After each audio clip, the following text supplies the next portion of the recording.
Enzo Recto, kalaban ang katiwalian at kasinungalingan, kakampi sa katotohanan at kabutihan.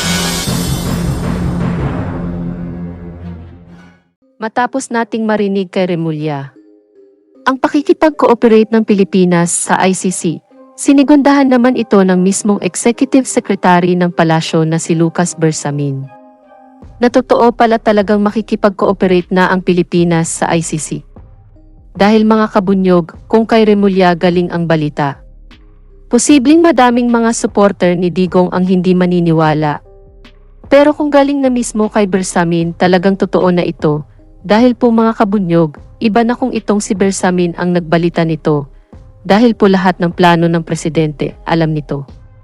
Siyempre, hindi naman magbibitaw ng salita itong si Bersamin kung walang basbas kay Marcos Jr. Diba? So, paano na mga Dutards, na checkmate na ata kayo ni na Marcos, lalong kakabahan na sina Digong at si Bato nito sa sinabi nitong si Bersamin. Anyway, panoorin po natin ang mga sinabi niya. Good afternoon po kay ES. Other matter lang, sir. Are we changing our position po when it comes to ICC? Because Secretary Remulla mentioned that we're having a softened stance when it comes to the probe on the drug war. Ganito yung sa ICC, we have withdrawn from the ICC, membership from the ICC, and that withdrawal is already in effect. Pero we have been very clear in our statements regarding this. If the ICC makes a move and courses the move through the Interpol, and the Interpol makes the request to us for the arrest or delivery of the custody of a person subject to ICC jurisdiction, we will respond favorably or positively to the Interpol request kasi nagbe-benefit din tayo sa Interpol in other cases. Hindi naman pwedeng sabihin na, oy, kumo ICC ang nag-request sa inyo to come to us, hindi na namin kayo papansinin. Kung tayo ang magre-request sa Interpol, hindi na rin tayo papansinin yan. Because that is committee, ang tawag doon Committee. Pakikipagkaibigan, pakikipagmabuting... you know what that means, no? Okay. Sir, ano po yung sinasabi niyang mga areas of cooperation na pwedeng gawin ng Philippines and ICC? Well, Yun po ba yun? Ganito yan, wala namang definite na o klaro na sinabi na magko-cooperate kaagad. Okay?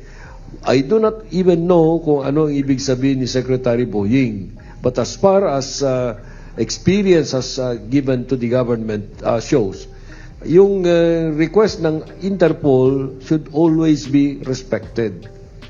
Because the Interpol is also doing a service in other areas similar to this. So, that's the meaning of committee.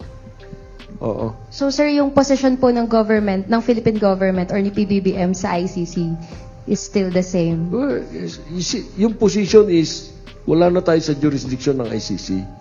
Pero that does not necessarily mean, because of what I just said, that does not necessarily mean that the order of the ICC enforced through the Interpol is to be ignored. I'm not saying na yung ICC ang inaano natin, yung Interpol ang pinagbibigyan natin. Thank you po. Pia Gutierrez, ABS-CBN.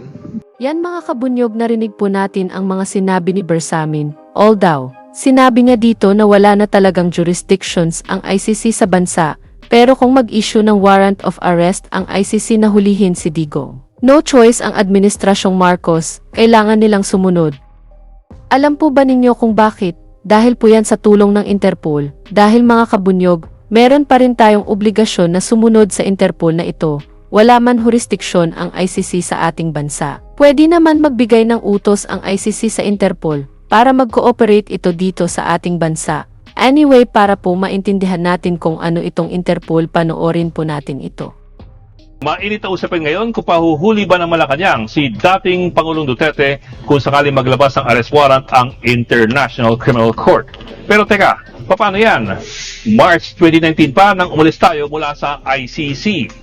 Mailusot po riyan na mismong ang Malacanang ang nagsiwalat.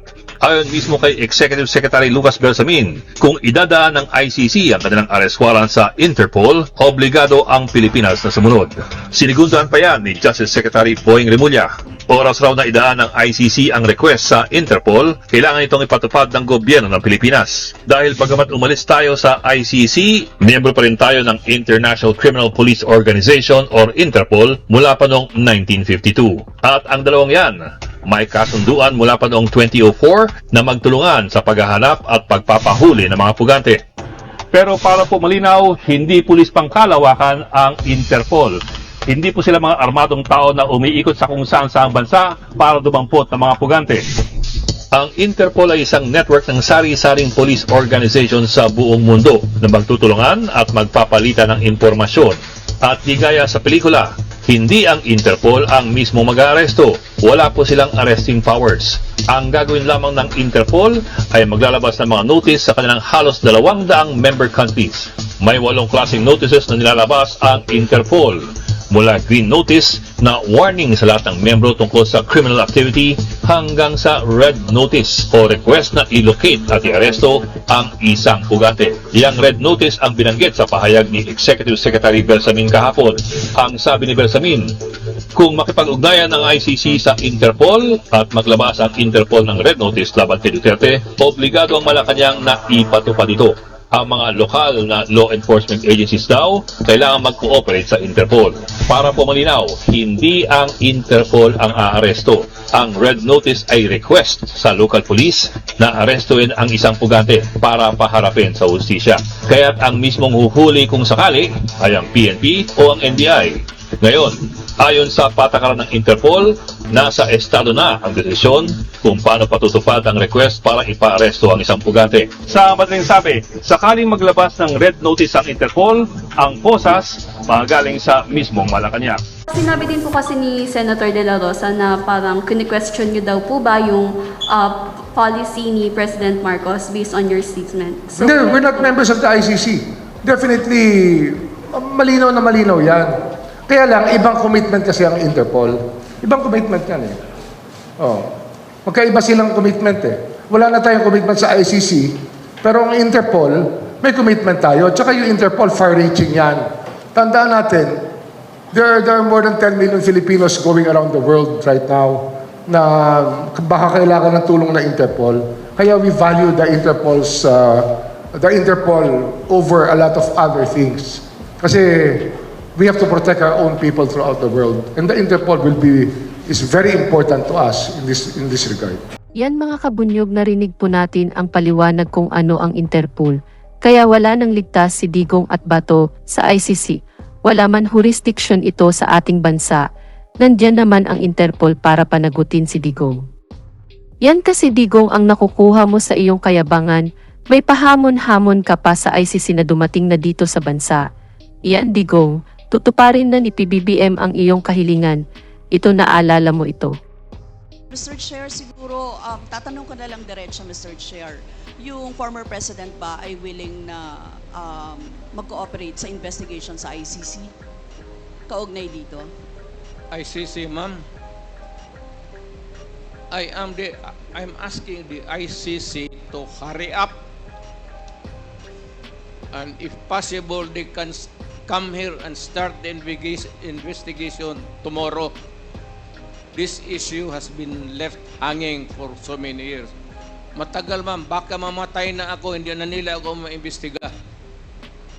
So I'm asking the ICC through you na pagpunta na sila dito bukas, umpisahan na nila ang investigation. And if I am found guilty, I will go to prison and rot there for all time. Ang yabang naman, pero kung nandyan na ang warrant of arrest, mag-aalaki buloy na kung magtago sa huli. Puro ka lang yabang, takot ka naman makulong, diba?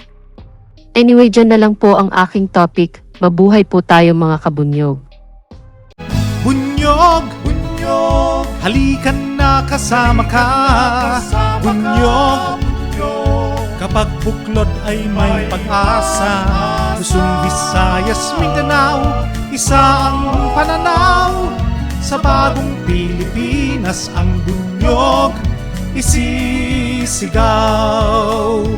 Bunyog